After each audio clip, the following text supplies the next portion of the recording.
RTV app వార్తల్ని క్షణాల్లో చదివే అవకాశం ఉంటుంది. ఒక న్యూస్ పేపర్, ఒక టెలివిజన్ ఛానల్ మీ చేతుల్లో ఎప్పుడు ఉంటాయి. పేరు పేరున హృదయపూర్వక ఉద్యమాభివందన తెలియజేస్తా ఉన్నాను.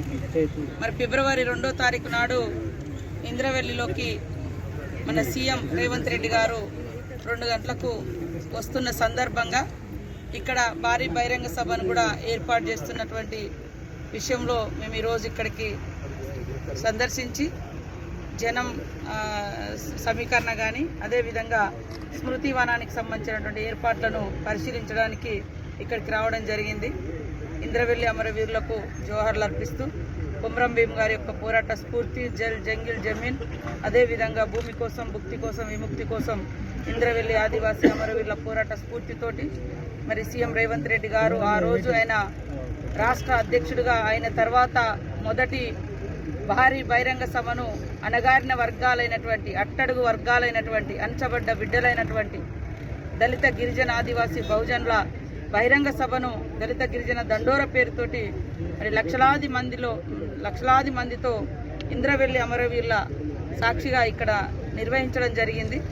ఆ తర్వాత వారు మొదటి పర్యటన సీఎం అయిన తర్వాత కూడా మరి ఇంద్రవెల్లి అమరవీరులకు నివాళులర్పిస్తూ వారు ఇచ్చినటువంటి మాట ప్రకారం అమరుల కుటుంబాలకు ఇండ్లు కానీ, హౌసింగ్ కానీ, అదేవిధంగా ఇక్కడ స్మృతివనం కానీ, ఇక్కడ మరి అందరూ వచ్చిపోయేటట్టుగా ఇంద్రవెల్లి అమరవీరుల యొక్క త్యాగాలను గుర్తుపెట్టుకునే విధంగా, స్మరించుకునే విధంగా కూడా గొప్ప స్మృతివనాన్ని కూడా ఇక్కడ ఏర్పాటు చేయబోతున్నాం.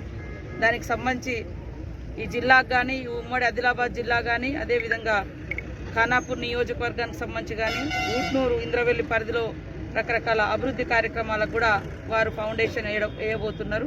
కాబట్టి ఫిబ్రవరి 2వ తారీఖు నాడు జరుగుతున్నటువంటి భారీ బహిరంగ సభకు పెద్ద ఎత్తున తరలి రావాల్సిందిగా పేరున మరి ఉద్యమకారులను, తెలంగాణ బిడ్డలను, కాంగ్రెస్ పార్టీ నాయకులను, మహిళలను, ప్రతి ఒక్కరిని కూడా కోరుకుంటా ఉన్నాం. ఇక్కడ ఈ జిల్లా మీద సీఎం రేవంత్ రెడ్డి గారికి ప్రత్యేకమైనటువంటి అభిమానం ఉంది, ప్రేమ ఉంది.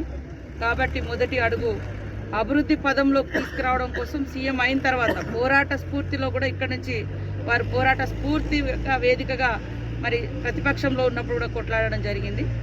అదేవిధంగా అభివృద్ధి విషయంలో కూడా వెనుకడుగు వేయకుండా మరి ఇక్కడి నుంచి అభివృద్ధి కార్యక్రమాలను కూడా చేపట్టి ఈ యొక్క వెనుకబడ్డటువంటి ఆదిలాబాద్ ప్రాంతాన్ని అన్ని రంగాల్లో ముందుకు తీసుకురావడం కోసం కూడా వారు కృతనిశ్చయంతో ఉండి మొదటి అడుగు ఇక్కడ వేస్తున్నారు.